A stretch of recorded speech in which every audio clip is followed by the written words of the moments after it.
think one of the main things that I found from it, obviously, from a performance perspective, is the play aspect of it all. And certainly, I've not done this kind of work beforehand, which can give you as a performer, but just as a general person anyway, quite a lot of anxiety and anxiousness to kind of how do I overcome the kind of challenge of what we're trying to achieve. And actually, the answer is really simple. It's really mainly just play, isn't it? Where you don't have to think about too much or preempt your thoughts in what you're doing. The best things come from thinking. I think we found when we work together, the best bits are the bits where we are caught off guard. Yeah. Do you know what I mean? And if we've been in it, that's always felt more comfortable doing. And as an audience, that's the bit we enjoy the most. Yeah. That makes sense. Yes. I think also making mistakes, I think is in some ways a comfort because we can use that, and also it shows that it's okay to do that and we overcome it, and we overcome that adversity, which I think is really important in well-being as well. Just know that it's okay to. It's an element of failure, I think. Yeah. I mean, we live in a world where like everything. I try to get it right. You've got to say yes. You've got to say hello. People are weird. Some people don't say hello, and that really confuses me because like everybody's different. So you can build up this baggage of kind of well, how do I behave? What do I do? And then you're kind of controlled by expectations in society. And then when you go on stage, or you become the clown, you don't have to worry or think. No. And laughter really, like they always say, you laugh or cry to release tension. And I think there's something like feeling very lonely. The clown is my little friend I've developed this week, so I'm never going to be lonely again. But also, when you can make somebody laugh, you feel electric because you know how sad you have felt in your life. Yeah. So you know the relief, but also in the audience, when you laugh, you're like, I'm forgetting that. It just takes you somewhere else. Yeah, it's ironically, and it brings you right here rather than next week or the week after or last week. It brings you right into the room. Absolutely. I suppose from an audience, whether it be theatre or TV or film, there's a reason why comedy films can be some of the best films because you don't actually know what it is that makes you laugh, and everyone will find a certain aspect of it funny in different ways.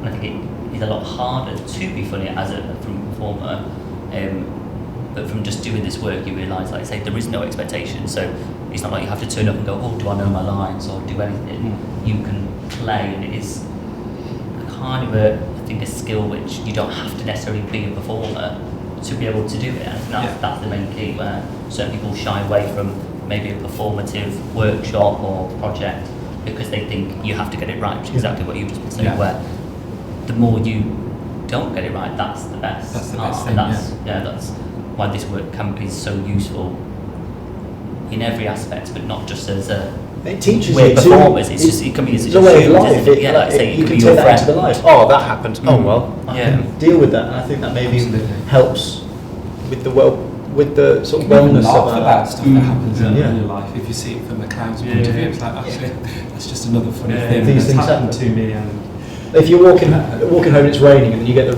rain chucked on you, you go, oh my god, I'm chucking it down. And if you actually think, if somebody saw that, I'd be really funny. But No one did. I suppose it's changing your point of view from the negative to the positive.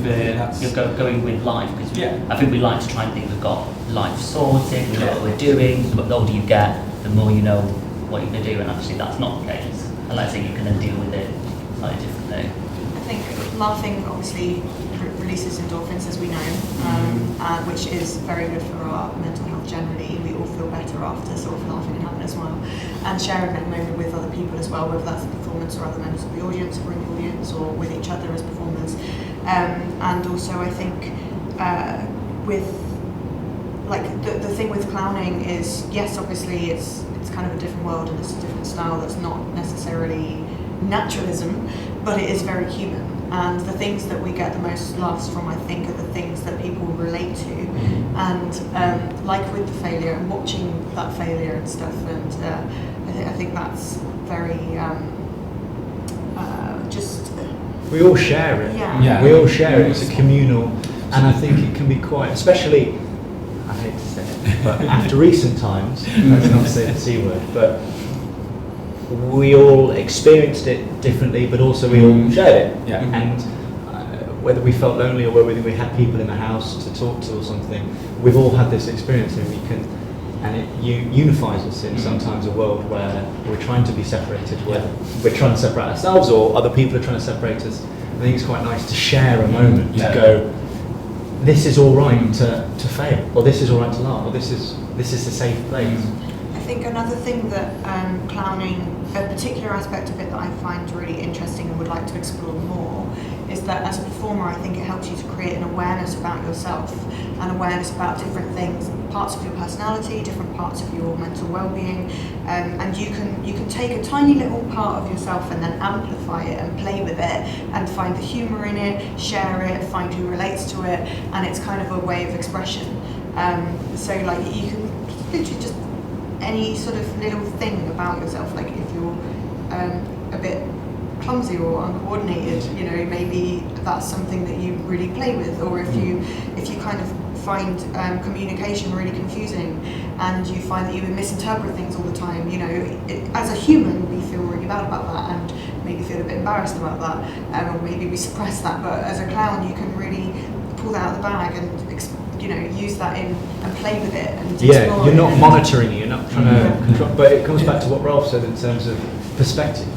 One thing that you might be going, I hate the way that does, I hate that, you go, actually, let's use that and laugh at it, or find it's like the Harry Potter boggart, I can laugh at my demons, so I can, I think it allows you to celebrate those things that maybe we think as quirks or different, but actually it doesn't matter, because those are the things that make us special and unique. And so by growing as following from what Emily was saying, and people can identify them, whereas I think we're so scared of showing who we really are to fit into a certain category that we hide those away when really we want to expand them and show our uniqueness. I think a lot of like drama school or like stereotypes of, hang on, let me just rephrase that. I think a lot of training, like actor training, performance training and stuff, focuses a lot on neutralising and a lot on sort of suppressing and becoming kind of like a canvas.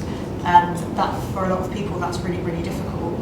Whereas clowning kind of is something that Jane said in the first day, was that the clown doesn't do that. Clowning takes the things that are you and that are unique and just throws them onto this. And I think for me, it kind of, by knowing that fact, going into clowning, I don't worry about what's coming, what's gone before, and it just doesn't matter. You're just really in the moment, enjoying yourself, feeding off of what the clowns is and the clowns as well, which I think is brilliant. And that's actually funny you should say that. Being in the moment, and I know it's been touched upon, but it's like that's really liberating. Because I have ADHD and autism, and I find it quite scary thinking about tomorrow, let alone next week. And some people are like, oh, I've got plans this week, I'm doing this, I'm doing that. And I can get into cycles and I can do the same thing over and over and over. And everybody's sort of rushing around. And it's strange to then come into a space where no one else is rushing around. They're all stood right next to you and you're like, oh, we're all getting on the same train today? Yeah. Rather than sort of waiting at the station for somebody else to stand still. And it's lovely, it's rewarding. And it's healing to be a human, to be able to just look at somebody. I think it's a Chekhov exercise. Just look at someone and say, oh, you're right there. We're existing together. And that actually reads brilliantly to the audience. They go, oh wow, these are just two people. And that can be really, so it helps my personal mental health to just be with other people. I think also bringing the audience in and making them laugh at us. We're kind of laughing at ourselves and they're laughing with us. And that kind of, not validates, but it's okay because they're with us and they're laughing and they're enjoying our quirks, if you like. So, and I think that's really special.